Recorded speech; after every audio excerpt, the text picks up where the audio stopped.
Once upon a time, in a cozy little cottage nestled amongst rolling green hills, lived a young woman named Elara. Elara possessed a peculiar duality, a heart that yearned for grand achievements and a spirit deeply in love with the art of napping. She dreamed of becoming a renowned scholar, of poring over ancient texts and unraveling the mysteries of the universe. But the call of her plush armchair and a good book often proved irresistible. One crisp autumn morning, a prestigious announcement arrived in the village, a scholarship competition for the esteemed Lyceum, an institution known for cultivating the brightest minds. Elara's heart fluttered with excitement. This was her chance. The sun would set, and she'd have barely read a single page. She still indulged in her naps, but they were no longer an escape, they were a deliberate, well-earned respite. She might not have studied 20 hours a day like some of the other candidates, but she had studied every day.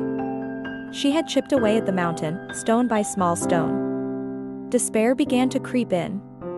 "I'll never make it," she sighed, burying her face in a cushion. A wave of exhilaration, far more satisfying than any nap, washed over her. She had proven that diligence wasn't about being a tireless machine, but about the quiet, unwavering commitment to a goal, even when your inner self just wants to curl up and sleep. From that day on, Elara continued her studies at the Lyceum, always remembering that even the laziest among us can achieve greatness, one small, diligent step at a time. Then, a familiar wave of dread washed over her as she considered the mountain of study material. Her inner sloth yawned contentedly. It wasn't a sudden burst of boundless energy, but a quiet, persistent hum. She knew her weakness.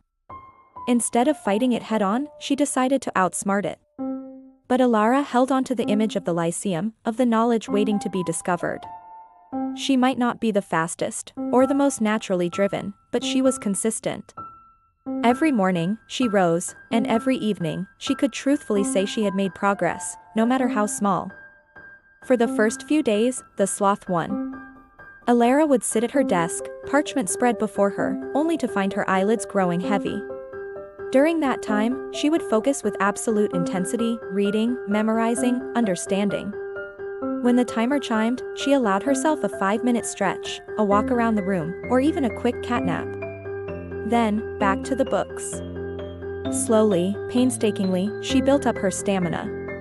But then, a flicker of something stubborn ignited within her. Elara started small.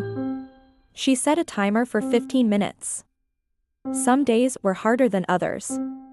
The lure of the soft bed was a constant siren song. Weeks turned into months.